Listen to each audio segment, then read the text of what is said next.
கோபி அருகே உள்ள கவுந்தபாடியில் மின்னல் கொள்ளைக்காரி அதிரடியாக கைது. கவுந்தபாடியில் பல் டாக்டர் வீட்டில் பட்டப்பகலில் 10 லட்சம் ரூபாய் மதிப்புள்ள நகை மற்றும் பணத்தை கொள்ளையடித்த மின்னல் கொள்ளைக்காரியை கவுந்தபாடி போலீசார் அதிரடியாக கைது செய்தனர். கைது செய்யப்பட்ட மீனா 10க்கும் மேற்பட்ட இடங்களில் கைவரிசையை காண்பித்தது போலீசார் விசாரணையில் அம்பலமானது. மீனாவிடமிருந்த நகையை மீட்ட கவுந்தபாடி போலீசார் அவரை கோபியில் உள்ள நீதிமன்றத்தில் ஆஜர்படுத்தி சிறையில் அடைத்தனர். கோபி அருகே உள்ள கவுந்தபாடி ஓம் சக்தி நகரை சேர்ந்த பல் டாக்டர் குமாரசாமி வீட்டின் அருகிலேயே மருத்துவமனை வைத்து நடத்தி வருகிறார். இவரது மனைவி சவுண்டீஸ்வரியும் பல் மருத்துவர். இவர்களுக்கு யாகமுத்திரை மற்றும் தேன்மொழி என்ற 2 மகள்கள் உள்ளனர். 2 மகள்களும் பள்ளிக்கு சென்ற பின்னர் டாக்டர்கள் குமாரசாமியும் சவுண்டீஸ்வரியும் மருத்துவமனைக்கு சென்று விடுவது வழக்கம். இந்நிலையில் கடந்த 4 நாட்களுக்கு முன் டாக்டர் குமாரசாமி மருத்துவமனையில் இருந்துள்ளார். அப்போது மருத்துவமனைக்கு வந்த அவரது மனைவி சவுண்டீஸ்வரி சிறிது நேரத்திற்கு பிறகு வீட்டிற்கு சென்றுள்ளார். அப்போது வீட்டின் முன்பக்க கதவு திறந்து கிடப்பது கண்டு அதிர்ச்சியடைந்தவர் வீட்டிற்குள் சென்று பார்த்துள்ளார்.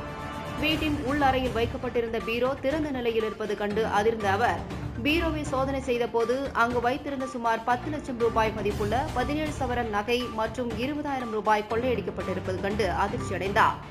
இது குறித்து டாக்டர் குமாரசாமி அளித்த புகாரின் அடிப்படையில் சம்பவ இடத்திற்கு சென்ற கவுந்தபாடி போலீசார் கொள்ளை சம்பவம் குறித்து விசாரணை நடத்தினர். மேலும் ஈரோட்டிலிருந்து தடயவியல் அறிஞர்கள் வரவழைக்கப்பட்டு கொள்ளை குறித்த தடயங்கள் சேகரிக்கப்பட்டது. போலீசார் நடத்திய விசாரணையின் அடிப்படையிலும் அங்கு கிடைத்த சிசிடிவி கேமரா பதிவுகளை வைத்து கொள்ளையனை தேடிய போது கொள்ளை சம்பவம் நடந்த நேரத்தில் சுமார் 30 வயது மதிக்கத்தக்க பெண் ஒருவர் அந்த வழியாக நடந்து செல்வது தெரியவந்தது. அதைத் தொடர்ந்து அந்த பெண் யார் என்பது குறித்து கிரைம் டீம் போலீசாரும் தனிப்படை போலீசாரும் விசாரணை நடத்தினர். போலீசார் நடத்திய விசாரணையில் கவுந்தபாடி கோபி சாலையில் வசித்து வந்த மீனா என்கிற சரண்யா என்ற 36 வயது பெண்தான் கொள்ளை சம்பவத்தில் ஈடுபட்டு வந்திருப்பது தெரியவந்தது. அதைத் தொடர்ந்து மீனாவை தனிப்படை போலீசார் அதிரடியாக கைது செய்து விசாரணை நடத்தினர். போலீசார் நடத்திய விசாரணையில் கைது செய்யப்பட்ட மீனா மதுரை மாவட்டம் திருப்பரங்குன்றம் அருகே உள்ள முனியாண்டிபுரம் பகுதியைச் சேர்ந்தவர் என்பதும் இவர் கடந்த சில ஆண்டுகளுக்கு முன் கவுந்தபாடி பகுதியில் தங்கி துணிக்கடை ஒன்றில் வேலை செய்து வந்ததும் தெரியவந்தது. துணிக்கடையில் வேலை செய்து வந்த மீனா அவ்வப்போது வீதிகளில் நடந்து செல்வதும் திறந்திருக்கும் வீடுகளுக்குள் மின்னல் போல் புகுந்து கிடைத்த நகை பணம் போன்றவற்றை கொள்ளையடித்துவிட்டு தப்பிச் செல்வது தெரியவந்தது.